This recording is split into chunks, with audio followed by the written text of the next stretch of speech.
A aula de hoje está dividida em 3 principais tópicos: espessura do paciente, complexidade do procedimento e fatores técnicos.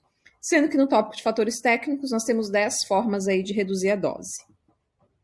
Bom, primeiro ponto, é importante lembrar que cada ação para reduzir a dose do paciente, ela tem um impacto equivalente ou correspondente na dose ocupacional.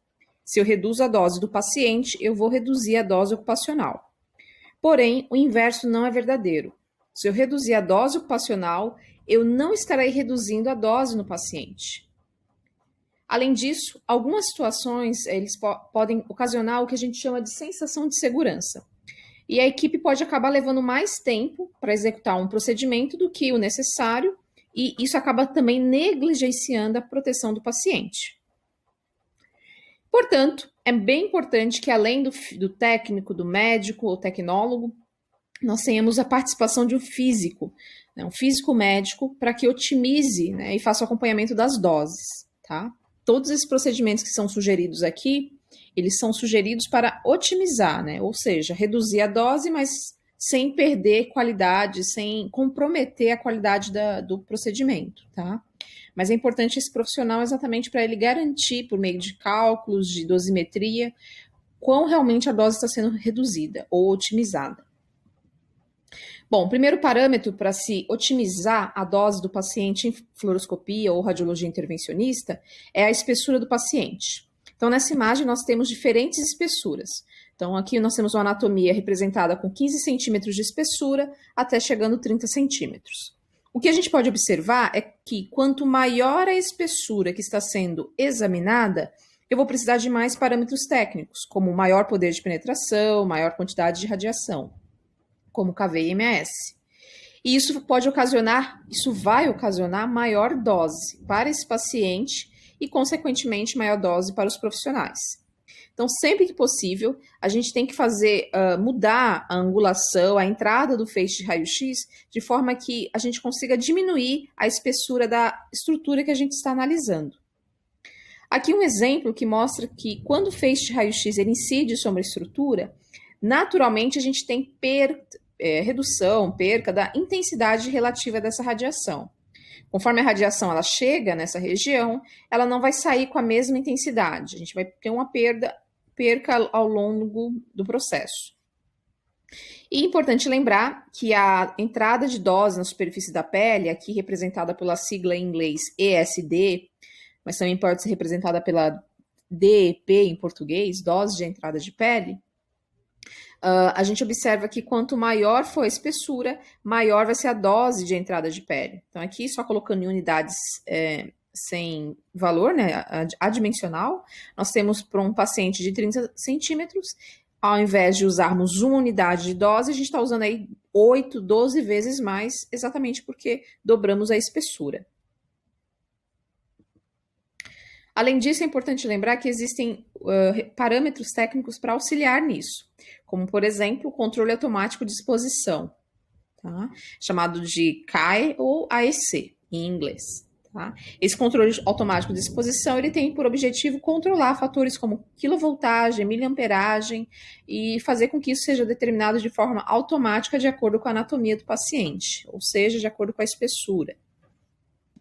Por isso, quando a parte mais espessa do corpo está no feixe, um paciente está mais espesso, está sendo exposto, né, um paciente de maior porte, a máquina, né, todas as configurações do equipamento vai aumentar os fatores de exposição, porque ele vai entender que tem uma área maior para ser lida, uma área maior para ser varrida. E aí o resultado disso, claro, a imagem fica boa, porque o sistema ajustou automaticamente, mas a gente tem um aumento da dose. Tá? E, logicamente, aumento da dose no paciente vai ocasionar aumento de dose para os trabalhadores, como a gente já conversou. Além disso, também é importante lembrar que, devido ao controle automático de exposição, também não é bem recomendado que os profissionais fiquem bem atentos para não colocarem a mão dentro do feixe de radiação. Então, um médico, quando ele está fazendo um procedimento, né, e está ali manipulando a área que está sendo lida, ele tem que tomar cuidado, porque conforme ele coloca a mão no feixe primário, nós temos a questão da dose, mas também o controle automático que vai ajustar de acordo com aqueles parâmetros. Por isso, nós podemos citar como exemplo médicos intervencionistas, né, que estão realizando procedimentos hemodinâmicos e até mesmo na fluoroscopia, eles não usam luva plombífera, exatamente por conta dessas questões de controle automático de exposição. A luva facilmente iria ser interpretada como aumento de densidade, o que aumentaria a exposição e, consequentemente, a dose. Bom, o segundo aspecto que pode ocasionar na dose, no aumento da dose do paciente, é a complexidade do procedimento.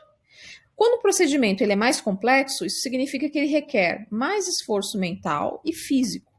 E isso, ao longo de um tempo, pode ocasionar cansaço e, consequentemente, o procedimento que era para ser rápido pode passar a ser demorado. Então, é sempre um alerta. Procedimentos mais complexos, naturalmente, se não forem bem planejados, vão exigir dose de radiação mais alta do que procedimentos menos complexos. Como exemplo, a agência e a ICRP citam a colocação de um fio-guia ou até mesmo um catéter em um vaso que é extremamente tortuoso, né? Ou, por exemplo, que apresenta uma estenose irregular severa. Certamente vai ser mais complexo esse procedimento e vai requerer mais esforço físico e mental desse profissional. Então, nesse aspecto, a gente precisa estar atento, porque esse tipo de procedimento possivelmente vai resultar em maior dose. Bom, agora a gente entra nos parâmetros técnicos, ou fatores técnicos. Então, a Agência Internacional e também a ICRP 117, elas estabelecem uma série de parâmetros para a gente observar, tá? Então, quando a gente fala de fatores técnicos, o primeiro que a gente vai considerar aqui, de forma mais genérica, é a superfície de entrada da pele do paciente que está sendo exposta. Então, a gente observa aqui uma imagem, né, que essa parte mais no tom de bege representa o paciente, e essas estruturas cinzas, né, triangulares e cinza, representa o feixe de radiação. Então, o que a gente observa? Esse paciente ele tem aqui um ponto de maior dose, marcado em vermelho, essa elipse. Nós temos uma área onde o feixe de raio-x está incidindo. Se eu mudar a posição desse feixe e observar a imagem, o feixe continua incidindo. Tanto no primeiro quanto no segundo feixe, eles continuam incidindo nessa região de destaque aqui em vermelho. O que isso pode resultar? Né? Pode resultar, né, esse feixe vai ser atenuado, mas essa atenuação vai resultar no efeito biológico, né, determinístico, que é aquele efeito imediato, né, com determinados valores de dose, no paciente, como a gente pode observar aqui na foto, tá? Então, é bem importante lembrar que a radiação que entra no corpo não é a mesma que vai sair do corpo do paciente. Voltando aqui uma imagem para ficar mais claro, ó, a radiação que está entrando aqui, lembra que o tubo está nessa posição aqui onde eu coloquei o laser. A radiação que está entrando nessa superfície, ela vai ser muito maior do que a radiação que está saindo aqui, porque parte dessa energia da radiação vai se perder aqui na anatomia. Então, sempre a superfície de entrada da pele, ou seja, onde a radiação entra, ela vai receber uma dose mais alta, é o ponto de maior dose. Por isso, a gente tem que ficar bem atento e sempre mudar a posição do feixe quando a gente vai fazer uma exposição longa, para a gente distribuir melhor essa dose de entrada de pele. Caso não façamos isso, a gente pode ter um efeito aí bem severo como consequência dessa superexposição, tá? Aqui na segunda imagem, a gente já consegue observar que para a mesma região de leitura, a gente mudou a posição do feixe para evitar que o mesmo ponto na pele seja exposto duas vezes. Essa técnica, ela também é utilizada, por exemplo, em radioterapia. Então, a gente coloca aí, muda a posição dos campos, né, de radiação exatamente para evitar um excesso de dose de entrada na pele. Bom, agora falando dos 10 fatores técnicos, além da questão da entrada da pele, nós temos a posição do tubo de raio-x e do receptor de imagem, também conhecido como detector, tá? Então, o que acontece? Nessa imagem, nós temos a representação aqui do tubo de raio-x, a distância que o paciente está desse tubo de raio-x, né, a gente observa que é a mesma distância aqui da segunda imagem, porém, a distância a qual o paciente está do receptor de imagem é diferente. Então, na primeira imagem, nós temos uma distância maior entre o receptor de imagem e na imagem inferior nós temos uma distância menor entre o paciente e o receptor. Ou seja, nessa imagem é como se o receptor de imagem ele fosse aproximado, tá? Da anatomia do paciente. O impacto que isso vai ocasionar é que quando a gente fala, né, dessa distância entre a fonte de raio-x e a pele do paciente, né, aqui a superfície da pele do paciente, é o que a gente chama de distância SSD, que é a distância da fonte para a pele, tá? Esse é a sigla em inglês. Então, a distância da fonte de raio-x ou tubo de raio-x até a entrada da pele do paciente é a SSD. E a distância do tubo, da fonte de raio-x até o receptor de imagem é o que a gente chama de SID, tá? O CID, distância da fonte até o receptor de imagem. São duas distâncias diferentes, tá?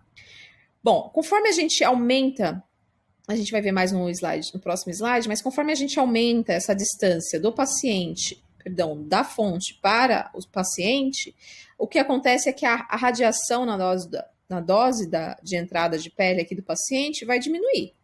Porque se eu estou afastando o paciente do tubo, é natural que essa radiação siga a lei do inverso do quadrado da distância, que é a lei que diz que quanto maior a distância, eu vou reduzir aí a dose, né? Se eu aumentar a distância, por exemplo, em 2 metros, eu vou impactar, isso vai impactar na redução na dose aí no fator ao quadrado, tá? No fator 4. Então, o que vai acontecer é que sempre que eu aumento essa SSD, eu afasto o tubo do paciente, isso para o paciente, a dose dele, né, na entrada de pele, diminui, porque aumenta a distância, diminui a dose. Lei do inverso do quadrado da distância. Porém, se eu aumentar a distância do tubo de raio-x para o receptor de imagem, como está aqui, por exemplo, na primeira imagem, ó, o tubo está bem distante do receptor, o que vai acontecer é que eu vou precisar de mais dose, né, de radiação para produzir a mesma imagem, tá? Então, eu posso melhorar isso, mantendo a distância, né? Não dá para alterar, a gente prefere não mexer na distância do tubo e do paciente, porque a gente precisa manter a qualidade da imagem, mas a gente pode aproximar o receptor do paciente. Quando a gente aproxima o receptor da imagem da superfície do paciente, a gente está aproveitando toda essa radiação que estaria se perdendo aqui no espaço, né? A gente está aproveitando toda ela para formar a imagem. Por isso a gente consegue reduzir a intensidade de radiação e, consequentemente, a dose, pelo fato de aproximarmos aí o receptor de imagem. Deixa eu colocar aqui uma caneta. Não, estou sem caneta, pessoal. Então, se a gente só aproximar o receptor de imagem da anatomia do paciente, isso já reduz bastante a quantidade de radiação que a gente vai precisar para fazer aquela imagem, tá? E lembrando, né, que quando a gente fala da SSD, da distância do tubo para o paciente, né, da fonte paciente, nós temos que lembrar que existe uma normativa nacional, lá da Instrução Normativa 53, né, Instrução Normativa da Resolução 330, que fala lá no seu artigo 2º, no seu inciso 8º, ela fala que a distância, né, foco, pele, que, né, aqui nesse desenho a gente representa como SSD, né, no português seria a distância foco-pele, que é o foco, né, o ponto focal até a superfície da pele do paciente. Para equipamentos fixos, essa distância ela tem que ser inferior a 38 centímetros, tá? Então, mas se eu aumentar essa distância, não vai diminuir a dose? Vai. Só que o problema é que também não vai conseguir a qualidade de imagem aceitável. Então, não adianta reduzir a dose e perder qualidade de imagem e não ter o procedimento. Então, a legislação preconiza que essa distância seja de, no mínimo, 38 centímetros, né? Seja inferior a isso. Ou seja, eu não posso ficar aproximando, né, demais esse tubo aqui do paciente, porque isso vai resultar numa dose de entrada de pele bem elevada. Então, a distância tem que ser de 38 centímetros para o equipamento fixo. E para equipamentos móveis, né, então, por exemplo, a gente está falando aí de um arco C portátil, a gente vai ter essa distância aí entre o foco, né, o tubo de raio-x e a pele de 20 centímetros. Essas são as normas nacionais. Aqui ainda falando sobre essa posição, né, do tubo e do receptor de imagem, né? Lembrando que o paciente deve estar o mais longe possível da fonte de raio-x, né? Então, sempre que eu puder distanciar esse tubo o máximo, né, que puder, seria ótimo em termos de dose de entrada de pele. Mas lembrando que no Brasil, para equipamentos fixos, essa distância tem que ser de 38 centímetros e equipamentos móveis, essa distância vai ser de 20 centímetros, tá? Não adianta querer mudar isso, aumentar isso, porque também não vou ter imagem, tá? E lembre-se que também a gente, né, às vezes, tenta melhorar, quer aumentar essa distância, né, pensando na dose, mas aí a gente pode não pode o impacto negativo disso pode ser que a gente não consiga deixar a estrutura que a gente quer estudar na região central, que é o que a gente chama de isocentro, tá? Então tem que lembrar que a dose, né, de entrada de pele, a dose que está chegando aqui, mas ainda a dose, né, o foto de raio-x tem um caminho a percorrer até chegar na estrutura, por exemplo, que a gente quer estudar. Por isso que essa distância ela tem, né, um valor máximo aí, exatamente para não cair a qualidade do que a gente vai analisar, tá? E uma vez que a gente já posicionou aqui o tubo do paciente, né, respeitando aí o 38 e 20 centímetros, né, a norma nacional, a opção que a gente tem, né, para otimizar essa radiação, não ter que usar muita radiação para formar a imagem, é aproximar o receptor. Então, se vocês observarem aqui, o receptor de imagem ele está bem próximo do paciente. Exatamente porque se a gente deixa esse receptor próximo, a gente consegue otimizar, usar toda a radiação que a gente estaria perdendo aqui, ó, a gente está usando essa radiação para formar a imagem. Tá? Então, essa é a vantagem. Lembrando que os fluoroscópios modernos ajustam automaticamente a saída de radiação durante a fluoroscopia, exatamente para acomodar as mudanças na distância entre a fonte e o receptor, tá? Então, aqui a fonte e aqui o receptor, que é a S e D, né? Então, tem equipamentos modernos que vão ajustar todos esses parâmetros para que a radiação que chega aqui no receptor tenha qualidade suficiente para fazer a imagem, né? Para permitir o diagnóstico ali, o tratamento, a intervenção. Certo? Bom, ainda em fatores técnicos, né, ainda falando aí sobre a posição também, é importante a gente lembrar que quando a gente angula também o tubo, a gente tem aí um impacto, né, na exposição. Lembrar onde está o fóton, onde está o feixe primário e saber, o profissional saber se posicionar, como a gente já discutiu na outra aula, né, sobre o IOE. Aqui a gente observa que se o detector, né, ou o receptor de imagem ele estiver perto, né, aqui do paciente, a gente tem a vantagem de otimizar, né, essa radiação que está saindo do paciente já é mais fraca, a gente está otimizando e captando ela ao máximo, tá? Mas lembrando também que em alguns momentos eu posso ter que angular, né? Então, por exemplo, aqui na primeira imagem eu tive, né, foi feita uma angulação, perdão, a primeira imagem ainda está colocar aí o 0 grau, né, do equipamento, e a gente tem a distância de 80 centímetros, tá? E está ocasionando aí uma taxa de dose aqui na entrada da pele de 20 a 40 miligramas por minuto. Aqui na segunda, né, quando a gente coloca aí uma posição que a gente chama de oblíqua, então a gente está mantendo aí a distância tubo-receptor, né, a SD, a CID está sendo mantida, mas a distância SSD, a distância foco-pele, por exemplo, foco-paciente, a gente diminuiu. Então, de 50, né, de 80, que estava aqui, ela caiu para 50. Então, o tubo de raio-x está mais próximo do paciente. O que isso impacta, né? Olha o que acontece com a taxa de dose. Então, na superfície aqui de entrada de pele, essa taxa de dose de 40, né, ela foi para 250 miligramas por minuto, tá? Então, sempre importante lembrar, afastar o paciente da fonte de radiação diminui a dose na pele, tá? Mas tem que tomar cuidado, porque também vai afastar o detector. Então, a gente quer diminuir, quer afastar a fonte do paciente? Quer.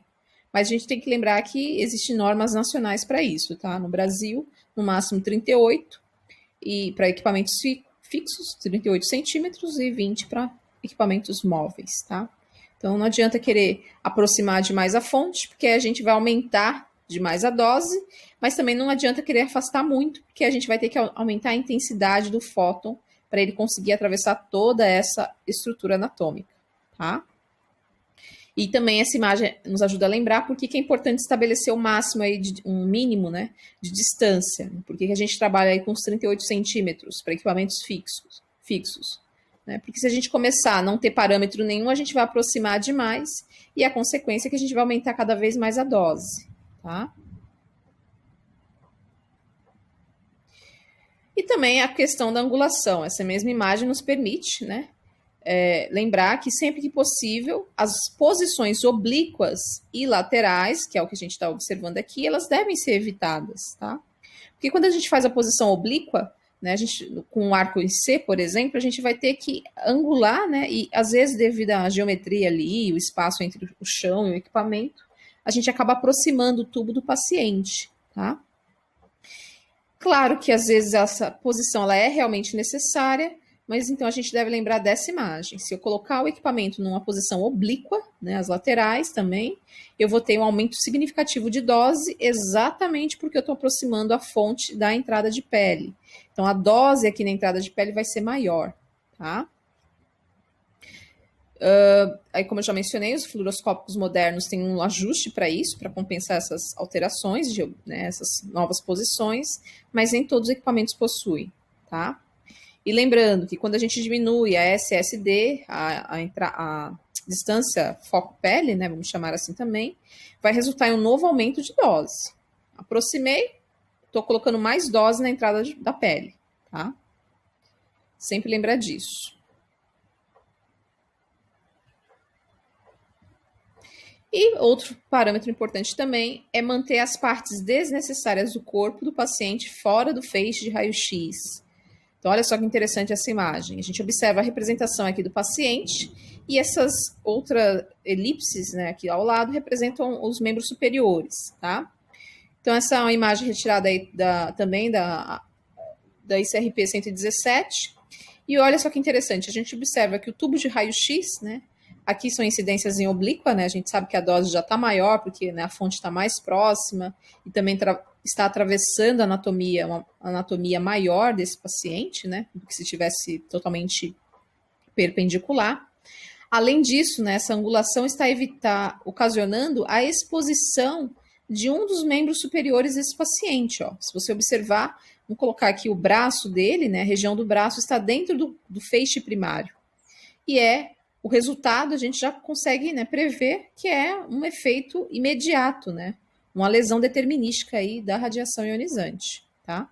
Tudo porque foi adicionado tecido no caminho do feixe de radiação, né? Então aqui está dando exemplo de um braço, né, falando especificamente de um caso, e isso pode ocasionar aí uma lesão severa para esse paciente, sendo que ele poderia ser posicionado de forma a inverter a posição do paciente, elevar os membros superiores, né? Então, isso, claro, é uma responsabilidade do médico, da equipe médica, enfermagem também no posicionamento, mas lembrem-se que nem sempre esses profissionais, médicos e enfermeiros, recebem treinamento quando se trata de proteção radiológica. Por isso, cabe o tecnólogo, que é o especialista em radiação ali dentro da sala, junto com o físico, ter essa visão crítica, tá?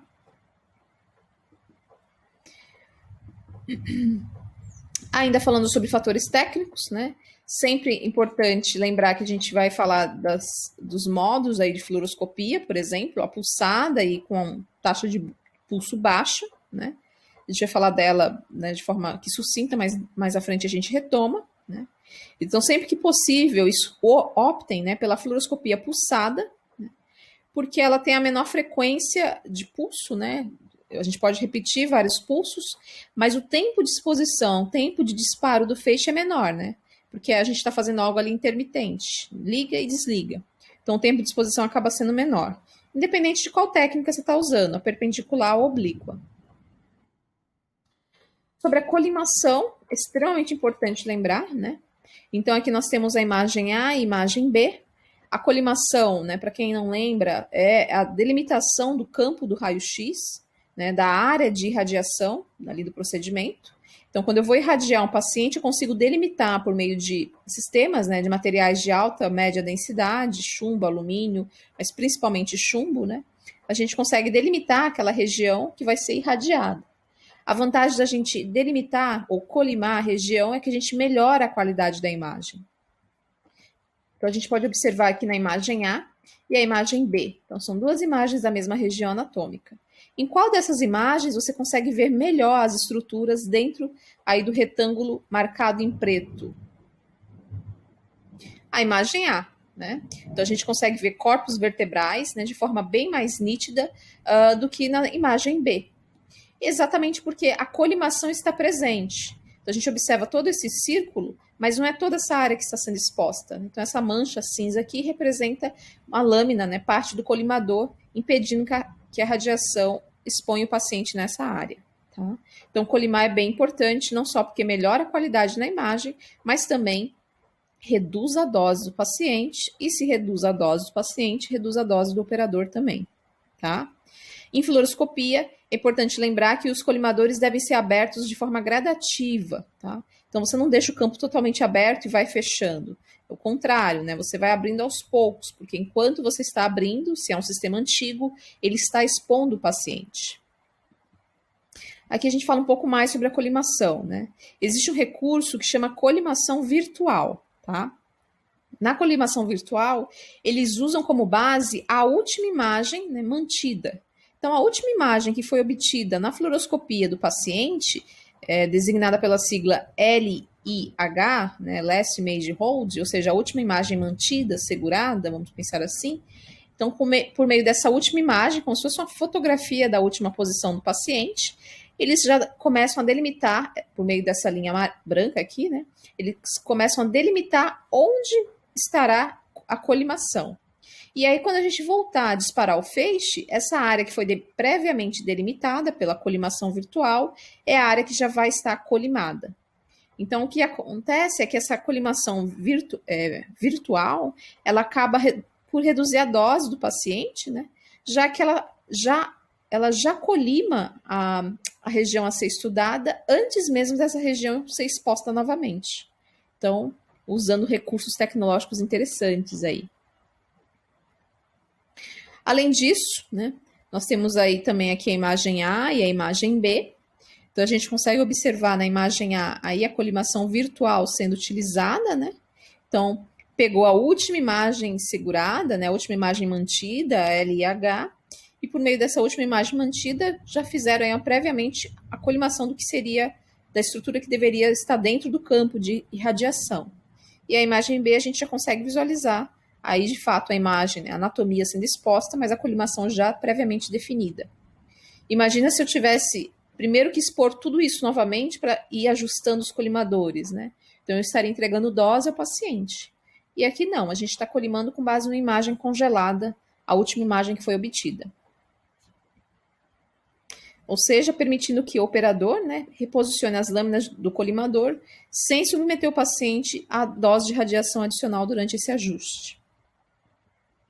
E aqui dois exemplos de colimação. Então, nesse primeiro exemplo, a gente tem uma menina de 12 anos que nasceu com o antebraço nível, com os ossos da região do antebraço desnivelados, né, de forma maior, mas de forma desproporcional, tá? E aí o cirurgião ortopédico fez, então, a fusão da placa, né, da linha epifisária, que é a linha do crescimento, na região distal do rádio, tá? Isso por meio de um procedimento de fluoroscopia. A dose de pele, né, no paciente em questão, na paciente em questão, né, tem que ser dentro da região anatômica questionada, né, em questão, que é a região do punho, tá? Então, essa linha vermelha está representando o que deveria, de fato, ser colimado, tá? E aqui a gente observa, por meio desse círculo, que a colimação está bem aberta, porque a gente está colimando, abrindo, né, expondo outras regiões que não seriam necessárias, né? Bastava colimar essa região aqui de interesse, tá? Então, o ponto é que, por que a colimação reduz a dose, sendo que ela não muda nada nos parâmetros de KV e MAS? De fato, a colimação ela não muda, né, os parâmetros de exposição, mas ela muda a quantidade de radiação que está sendo emitida em tecidos que não deveriam ser expostos e também reduz a quantidade de radiação espalhada, por isso que ela reduz a dose. Quando bem aplicada, a colimação pode reduzir a dose por meio desses parâmetros, tá? E aqui nessa imagem também a gente consegue observar as mãos, né, do cirurgião, né? Que se tivesse a colimação aplicada aí, olha só, a gente teria uma região bem pequena sendo exposta. E aqui a colimação totalmente aberta, a gente está expondo a mão todinha aí do cirurgião. E aqui também a gente observa o mesmo princípio. Consegue identificar a estrutura anatômica e onde está o cirurgião nessa imagem? Então, a gente observa, né, de novo, a área em vermelho define o que deveria ser colimado e a área circular representa toda a área que está sendo exposta. Então, Então, aqui a ideia era fazer, né, uma imagem colimada da região de interesse, né, aqui na região, na região pélvica, né, é uma criança, né. A falta dessa colimação, né, delimitada em vermelho, né, aqui o vermelho, lembrando que é o que deveria ter sido feito, então, já que essa colimação vermelha ela não foi aplicada, ela foi totalmente deixada aberta, né, o campo de radiação, a gente consegue observar, né, que além de perder a qualidade da imagem, como nós vimos aqui em estudos anteriores, né, colimação aberta, né, eu tenho mais dispersão de radiação e por isso eu tenho uma redução da qualidade. Além disso, né, além de ter essa redução da qualidade, a gente percebe também que as mãos, né, do médico que está fazendo ali, ó, o operador nesse caso, o médico que está fazendo o procedimento, está dentro aí do feixe primário, sendo exposto de forma desnecessária, porque se estivesse aí com a colimação, a gente conseguiria reduzir essa área de exposição. Bom, outra técnica importante é a magnificação, tá? Então, só use a magnificação quando ela realmente for essencial. Então, a gente sabe que o princípio da magnificação, né, é aproximar o paciente. Sempre que a gente quer magnificar algo na radiografia, a gente aproxima o paciente, a estrutura anatômica do tubo de raio-x. É o que a gente faz, por exemplo, na mamografia magnificada, tá? É muito comum. A gente coloca uma rampa ou uma torre de magnificação, a plataforma de magnificação que vai aproximar a anatomia da mama do tubo de raio-x e afastar do receptor. Esse é o princípio de magnificação. Na fluoroscopia ele é o mesmo. Se eu aproximar o paciente do meu tubo de raio-x, eu vou ter a magnificação da imagem. Entretanto, né, como a gente pode ver aqui, ó, 3 imagens, a magnificação maior foi obtida na terceira, que é o paciente próximo do tubo. Porém, a gente tem nesse esquema de magnificação, a gente tem um distanciamento do paciente do receptor de imagem. Então, o que acontece é que a dose também vai ser maior. A dose na entrada da pele vai ser maior e também a dose, a quantidade de radiação necessária para chegar no receptor de imagem vai ser maior, porque muita radiação vai se dispersar aqui nesse caminho. Por isso que é importante deixar bem próximo o receptor de imagem e só magnificar realmente quando for essencial, tá? Lembrando que nessa representação, SEE representa a entrada, a exposição na entrada da pele. Seria o equivalente aí, né, fazendo as conversões, o equivalente à dose de entrada na pele. Então, a dose de entrada na pele é muito maior quando eu coloco aí, de novo, lembrando, o tubo de raio-x perto demais do paciente. Aqui no Brasil, isso seria autorizado, a gente pode ter a distância do tubo até a entrada de pele até de 38 centímetros, como eu já mencionei, mas lembrando que isso é a distância permitida, a gente, né, dependendo da técnica, do recurso tecnológico que a gente quer obter, a gente pode ajustar isso, sempre respeitando a norma, claro. Bom, e também alguns fatores técnicos que a gente pode usar para melhorar a aquisição da imagem, já foram mencionados nessa aula, que é a Last Image Hold, que é a última imagem mantida, tá? Então, é uma vantagem porque é como se fosse uma fotografia da última exposição, o médico pode ficar olhando para ela por um tempo que for necessário, porque a imagem já está congelada, o paciente não está sendo mais exposto, tá? Quando ele retomar a exposição, ele volta, né, depois ele planejar, resolver o que ele precisa, né, a conduta dele, ele pode voltar a expor o paciente, né? Mas durante todo esse processo ele estava olhando ali uma imagem que já tinha sido obtida, por isso o paciente não estava sendo exposto, né? Então, quando a gente tem essa técnica, né, quando o equipamento tem esse recurso de fixar a última imagem, né, manter a última imagem na tela, a gente tem a redução aí de um fator significativo, né? A dose de radiação para o paciente cai aí para um fator de 1/10 de toda a dose que ele iria receber se o sistema não tem esse recurso. Então, ter o recurso LIH, a última imagem mantida, reduz de forma exponencial, assim, significativa a dose desse paciente, tá?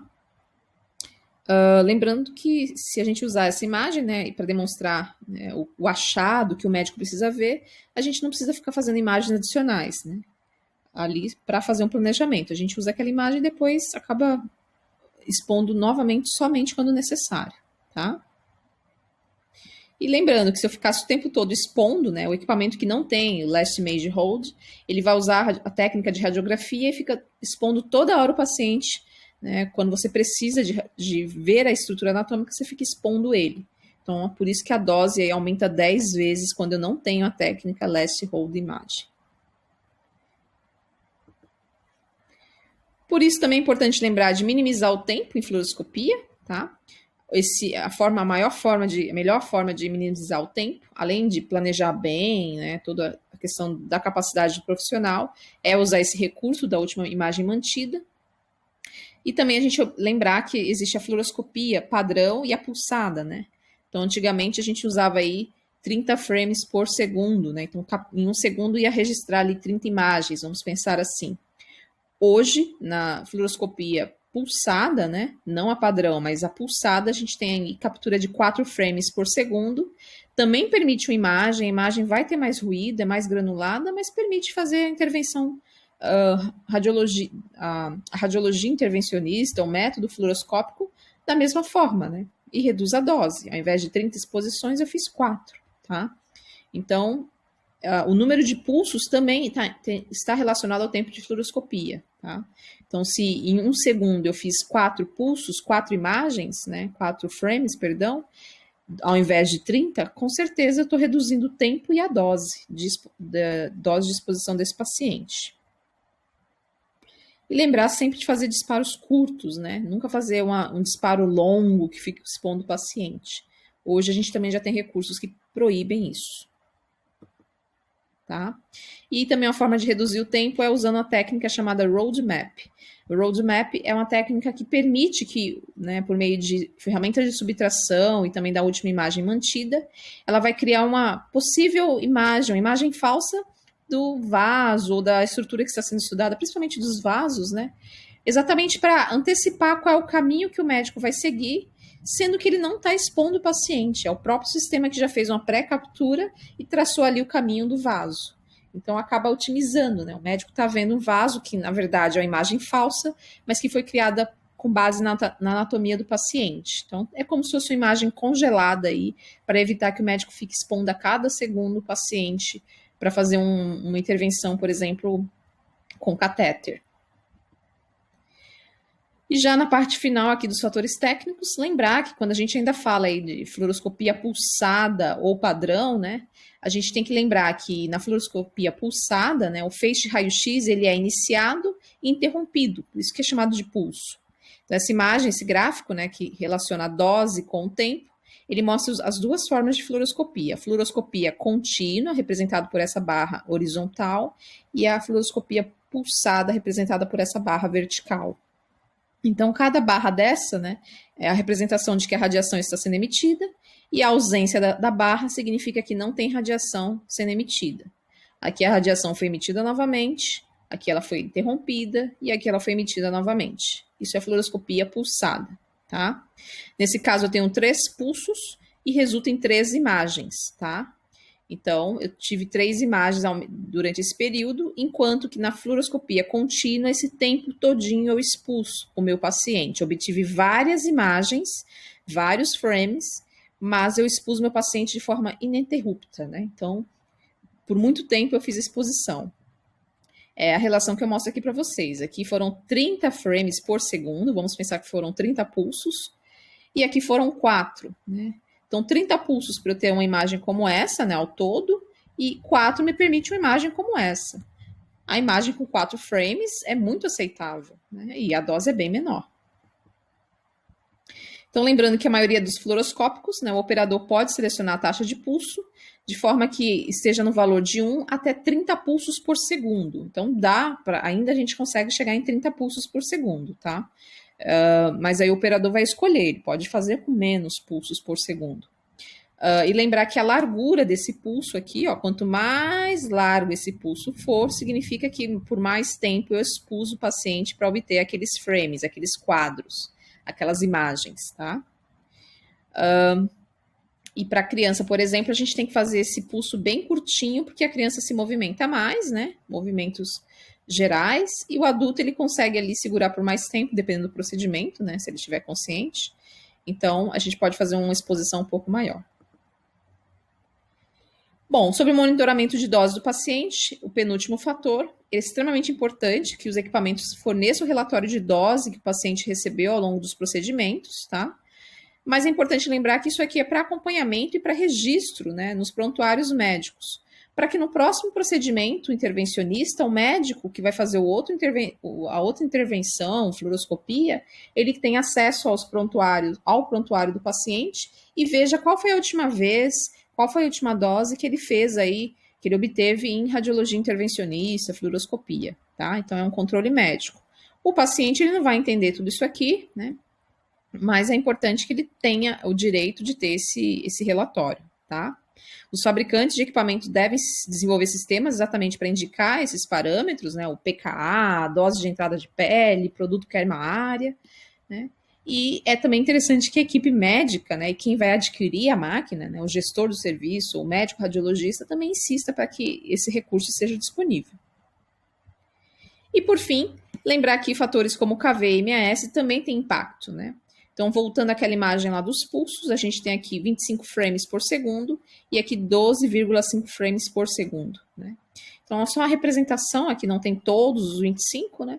Mas a gente observa que quando nós temos esse pico alto, a gente tem a exposição ao raio-x, o raio-x está ligado, e quando a gente tem essa baixa aqui, significa que o raio-x está desligado. Então, aqui foram obtidas 20, cada pico desse representa um pulso, então aqui foram 25 pulsos, né? Se a imagem continuasse, a gente conseguiria contar todos, e aqui teve menos pulsos, né? Metade aí, vamos pensar assim, né? De forma aí direta. Então, dependendo do procedimento, claro que é bem melhor que a gente diminua o número de pulsos, se é possível, né? Então, como a imagem que eu mostrei para vocês, se eu consigo fazer o mesmo diagnóstico com 4 pulsos, 4 exposições, vamos pensar assim, 4 frames, por que eu vou fazer ela com 30, né? Só está aumentando a dose do paciente e da equipe também, tá? E lembrar que a corrente do tubo, né, se ela for aumentada, né, a gente tem que tomar cuidado para não deixar muito largo esse pico, né? Se esse pico aqui ficar largo, né, ficar um platô ainda mais largo, isso significa que o tempo de duração do pulso foi longo, ou seja, o tempo de exposição, o tempo em que o feixe de raio-x estava ligado foi longo. Então, essa curva aqui, essa representação não pode ser muito larga, tá? A largura desse pulso também impacta na dose, porque a largura do pulso é o tempo no qual o paciente foi exposto, tá? E também, se for uma largura muito grande, como a gente mencionou, se for uma largura de pulso de 10 milissegundos para uma criança, não vai adiantar, a gente vai ter imagens com borrosidade. Então, esses pulsos têm que ser bem curtos, né? Dependendo do paciente. Para criança, para adulto, temos referenciais diferentes.